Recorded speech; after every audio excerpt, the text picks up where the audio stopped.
Assalamualaikum, salam sejahtera, salam perpaduan, salam perjuangan, salam Melaka berbau, pintar hijau bersih, saguduri gele, wanakam. Semina kharan mani hauma khaifa alaikum mana bilal syukran. Mararan kharan inturan umandai caran tacau. Tuan dan perempuan, saya Muhammad Nur Fahmi Haridas bin Abdullah selaku Presiden Pertubuhan Masyarakat Sivil Negeri Melaka tampil hari ini untuk membincangkan di dalam sharing section berkaitan dengan penularan kes COVID di Malaysia pada hari ini, iaitu 7 Disember 2020 menurut sumber laporan daripada Kementerian Kesihatan Malaysia KKM. Kita dapati kes COVID di Malaysia sebanyak 1,600 kes di Malaysia.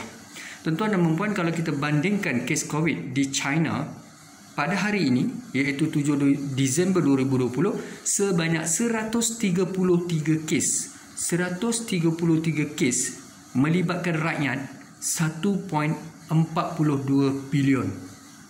Malaysia, rakyat Malaysia sebanyak 33 juta, kes COVID 1,600. Saudara dan saudari, apakah yang sedang berlaku kalau kita membuat perbandingan di antara populasi rakyat China, di mana kita tahu rural area, urban area, tetapi kita merujuk kepada kawasan pendalaman di China, rakyatnya ada sebahagiannya daif, miskin. Dan bagaimana mereka boleh mengawal COVID begini? Adakah dengan penemuan vaksin? Ataupun ada sesuatu yang dunia leka, dunia tidak perasan, saintis, pakar, pemimpin, mereka leka dengan perebutan kuasa dan jawatan, baik di Amerika, baik di Malaysia, baik di Indonesia, baik di Thailand, baik di Myanmar, baik di India, baik di Jepun, baik di Rusia. Baik dunia leka dengan dan takut dengan pandemik COVID. Saudara, ada sesuatu yang tidak kena sekiranya kita melihat populasi 1.42 bilion rakyat di China, hanya kes semasa di negara berkaitan sebanyak 133 kes. Malaysia hari ini saja sebanyak 1,600 kes. Saudara, di sinilah perlu kita membuka pemikiran kita, termasuk pemikiran para pemimpin, saintis, sarjana, profesor.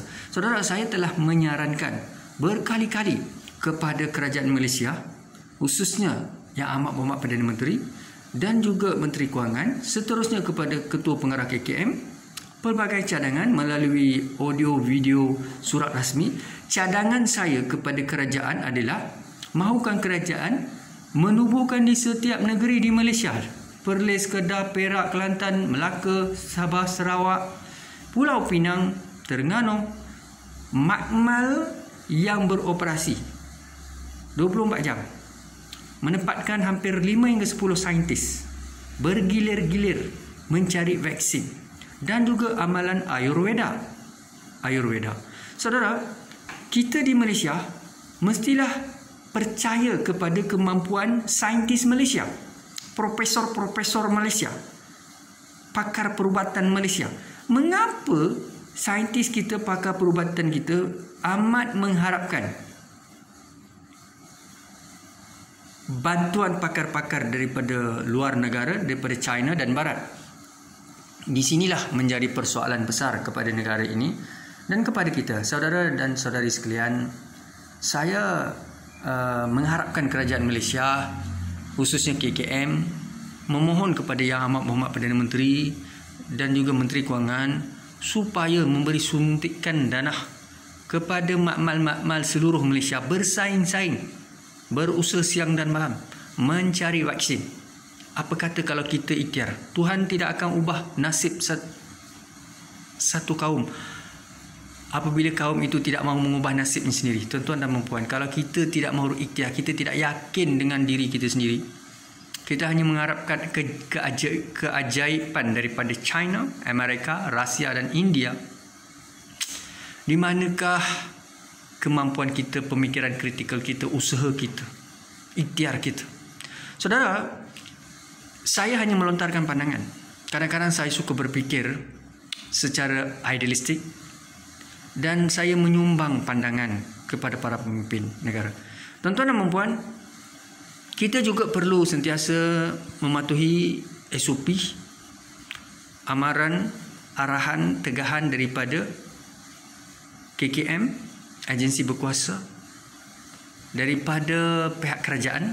Ikuti segala SOP yang kita tahu. Pakai mask, cuci tangan, social distancing. Kalau demam sakit jangan hadir kerja. Kalau suhu melebihi 27, duduk rumah, ya. Jumpa doktor dan sebagainya. Saudara dan saudari, rakyat Malaysia juga perlulah menutup hidung dan mulut sentiasa apabila berada di tempat awam. Saudara, kita tidak boleh membiarkan COVID mengawal kita. Kita sepatutnya mengawal COVID. Tetapi peningkatan kes di Negeri Sembilan dan kes di Sabah, seterusnya berlaku juga peningkatan kes di Selangor. Ini juga melibatkan disiplin diri. Tetapi apakah dengan disiplin diri ini sahaja selesai masalah ini? Masalah mencegah COVID. Sebab di China, saya ulang banyak kali, agak mengilurukan saya. Di samping Malaysia mahu membeli vaksin yang telah membuat perjanjian dan sumbangan besar daripada China, memilih Malaysia adalah negara pertama di dunia untuk diberikan bantuan vaksin atas hubungan G2G, government to government, China dan Malaysia. Sangat baik. Itu dikatakan oleh para pemimpin China dan pemimpin Malaysia. Tetapi kenapa dan mengapa pemimpin kita tidak mahu fikir juga apa rahsia di China? Mengapa rakyatnya sebanyak 1.42 bilion mereka mampu mengawal kes COVID dengan baik? Walaupun kemiskinan di situ dahsyat di kawasan pendalaman. Saudara dan saudari, saya menyuruh kepada kerajaan Malaysia dan juga para pakar, saintis, bukan saja membuat penyelidikan social science, jurnal high index, jurnal berkaitan dengan COVID, Q1, Q2 dan sebagainya, tetapi kita mahukan pakar-pakar perubatan membuat penyelidikan di makmal, mencari vaksin. Sebab paper-paper yang kita produce itu, dia high index journal, dia mempunyai weightage lebih kepada Scopus dan sebagainya. Tetapi kita mahu cari ubat, vaksin. Yang itu yang patut kita juga fikirkan dan usahakan dengan serius. Tuan-tuan dan puan, tolong sampaikan kepada Yang Amat Perdana Menteri dan juga para profesor, para pakar-pakar yang ada di Malaysia, yang kita yakin ramai profesor, Majlis Profesor Negara.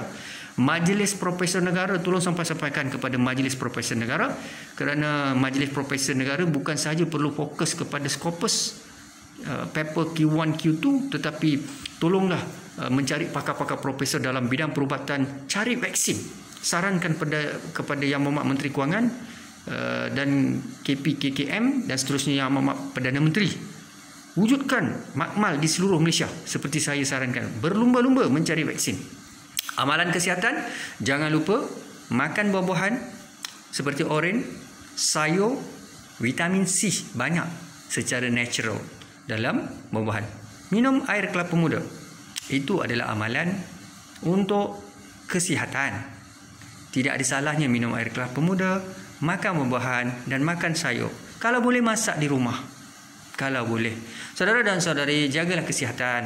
Kerana ramai artis, pemimpin, sarjana, mungkin remaja dan juga orang yang telah berusia telah meninggal dunia. Saudara, jangan biarkan COVID menguasai kehidupan kita. Kita bosan, tertekan dan kadang-kadang kita rasa banyak perkara kita tidak dapat lakukan. Tapi China muncul dan China berdiri dengan gagah. Apa rasa China? Dan mengapa pemimpin kita, sarjana kita, orang awam kita, tak ada siapa ingin memikirkan, kita seakan-akan lupa kenapa China steady.